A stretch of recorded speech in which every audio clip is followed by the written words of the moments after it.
Therefore, independent crime investigation is a critical requirement. But simultaneously, many other things should be addressed. For instance, in our police force, everything is now merged into one. Your traffic policing, your petty crimes, your patrolling of streets to maintain public order and protect citizens, your riot control whenever there is a riot or breakdown of public order, and your crime investigation.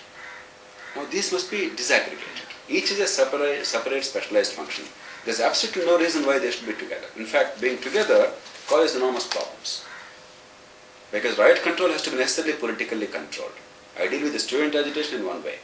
I deal with the communal trouble in another way. The students will be somewhat soft. Alright, even if they go a little beyond the point, they are our children, there are some objective circumstances that make them angry, and therefore I must give them a little bit of room to let off the steam. If it's communal trouble, I must be ruthless from first minute itself. So there is a political judgment, depending on the circumstances. Therefore, all riot control has to be necessarily politically driven. Whereas crime investigation has nothing to do with politics. It's about appreciation of evidence. It's about marshalling of evidence. It has to be like a judicial process. Therefore, this disaggregation is required. So psychology of policemen also is... Exactly. Therefore, this is an independent crime investigation branch which will not be interfered with by politicians and other branches of policing. There's a third element. There's no reason why we should have one centralized police force with a Director General of 4 police controlling in Mumbai city, and a Thanedar in, let's say, Satara or Nanded following those orders. It's meaningless. There are many, many crimes which are essentially local in scope and in investigation and even reaching to the judiciary. Therefore, decentralization of police force to the extent it is feasible and necessary. There are some crimes where you cannot deal with them at a local level. They have to be necessarily at the state and even national level, because you can't deal with organized crime in Satara. It is a state and national issue, sometimes even global issue. But if there is a local isolated offense, that has nothing to do with Mumbai city. It must be decentralized further. The fourth thing is the police must stop functioning as units and formations like in the armed forces. The whole insignia of the police forces, the whole control and command mechanisms, the whole structure is that of armed forces. Armed forces have a certain objective, and therefore it is one command and then you just follow orders. Whereas police forces are supposed to be thinking at the local level, within the framework of law. Each has a statutory authority and responsibility. And now, because of this culture of armed forces, we have an orderly system operating in most police forces in India, even though it's not legally permitted. You have fellows who are recruited as policemen, but who actually polish the shoes of the police officers, who wipe the bottoms of the children, who cook the meals in their houses. How can you expect them to actually protect law and maintain order or protect the citizen? When people don't have self-esteem, can they respect the citizens? So we have to change these colonial practices and make them into small teams with specific tasks. In many self-respecting police forces in the world, you have this team approach, and once you're given those tasks, as small units of 2 or 3 members, you take care of those things, either the function or the territory. That kind of an approach. Instead of, some order is given and brutally you follow the orders. No, it has to be task-driven. So a whole lot of reforms are required. But the second set is judiciary, the way the crime investigation is followed up by the criminal trial. Therefore, judicial reforms, local courts, and efforts to speed the speed and the process of justice, and of course to make it much more a product of integrity and objectivity. So I think both we have to address, and there are very specific answers possible. If you don't look at them in totality, if each of them looks at them with self-interest in a self-serving manner, then the outcomes will not be very good. For instance, typically the policemen say all transfers and postings must be taken away from politicians. They don't talk about separating crime investigation and disaggregating this and decentralizing it and making it much more participative and democratic. No.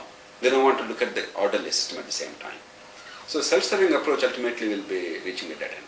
If each of us only wants some things nice for us, but not good for the society on the whole in terms of outcomes, then you don't have real reform. You have only some bits and pieces, patchy with indifferent outcomes. I think we have to look at 2 things from this perspective. One is a broader global understanding. The second is a historical analysis. Look at the broader global picture. I think there's no country on earth where people are really fully happy with the government. Even in tiny countries, very well-managed countries like Finland or the Netherlands, some of the best-managed countries, there is still some residual dissatisfaction with the governance process. Why that? I mean, we are in an office today. I'm sure if you go to the workers in this office in a private organization which is well-functioning and very successful, there are quite a few who would say, look, I mean, this is not the way it should happen. I'm very unhappy. That is the nature of large organizations and bureaucracies, whether they are governmental or non-governmental. That's not important. Even in many NGO, civil society organizations, I'm sure there are many employees and workers who feel dissatisfied with the way the organization itself is functioning overall. That's the nature of human endeavors, always. I remember some years ago I was talking to somebody in an important think tank in Washington, D.C. When I was describing some problems in education, for instance, they said, are you describing the problems of India or of the United States? So we think they are unique problems. No, in different way they visit, the language is the same. The problem concerns are the same. The second is historical.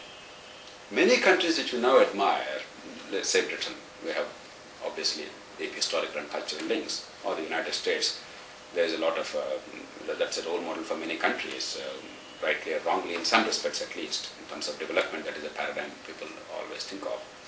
But we forget that A, they have many problems. The United States has phenomenal problems in terms of policing, for instance, and justice system and the prisons, and in terms of healthcare, in terms of gun control, public transport. These are all terrible things, and if we imitate that country in these respects, it will be a disaster for the country. And B, historically, even the good things you see today were not there earlier. Britain had terrible governance well into the 1860s and 1870s. Then over a period of 20 years, a very powerful movement of the liberals, led by Gladstone, transformed British public institutions. The United States, in the past 215 years of its constitution, had seen several changes. The Civil War, and then the Civil Rights Movement, in between, after Depression, the whole New Deal. So it's an ongoing thing.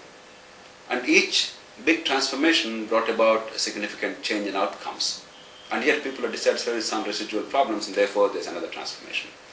In India, somehow we think that nations are like still pictures. We see Britain today, Finland today, Netherlands today, and India today, and then we see the difference between the still pictures and we get upset about it. In reality, they're like motion pictures. There's an evolution. And in India too, we must look at ourselves that way. Things today are much better than they were 50 years ago or 100 years ago. Notwithstanding some people who believe that no, things are getting worse every day, it's all rotten. It does not mean things are wonderful, not at all. Things are definitely better than what they were, but we are complaining much more as we should because of two reasons. A, we are more aware. We believe that now we have a right to complain. Earlier we never really complained. The Dalit never complained 50 years ago in this country. We thought the place is locked. Or that was a lot. Whereas today we are not willing to accept injustices which were taken for granted 50 years ago. And B, our expectations therefore are greater today in a variety of ways. We now expect from the government, because of the revolution of rising expectations and the communications revolution in the country and in the world. We see what's happening elsewhere. If Mumbai is doing something better, then in Hyderabad I'm asking, why am I not getting this? If Bangalore is showing some promise somewhere, then in Chennai I'm asking, why is it not happening in Chennai? So that is the beauty of modern communications and modern technology. And therefore expectations are greater, and the gulf between what we expect and what happens, it makes us angry. Therefore that pressure must be there to change things. But despair and cynicism and also deriding ourselves and self-flagellation is not the best route. Recognize what is wrong and find institutional solutions on the basis of the best practices within our own country. In several civil society people did wonderful work in healthcare and education and other fields. If we don't internalize them and then try and bring about those practices into the larger government, we will never get better governance. If some other countries are doing some good things elsewhere, if we don't adapt those practices, modify them to suit our requirements, we will never get better government. If in Maharashtra the High Court of Mumbai has removed 150 judges on grounds of corruption, it happened in this state, in this country, in the past 4 or 5 years. If in the rest of India we don't see this as an example and then try and emulate that, then we are committing harakiri. And if in Mumbai they rest on their laurels and do not continue this process and do not institutionalize that, then we are not doing what is right. So it's an ongoing, continuous process. It's not one sudden still picture. And that's often what we forget. So I'm not at all a cynic or I don't despair. I'm very optimistic. I believe things actually have improved significantly, but not enough. Things are much better, but not good enough. We must make them good enough.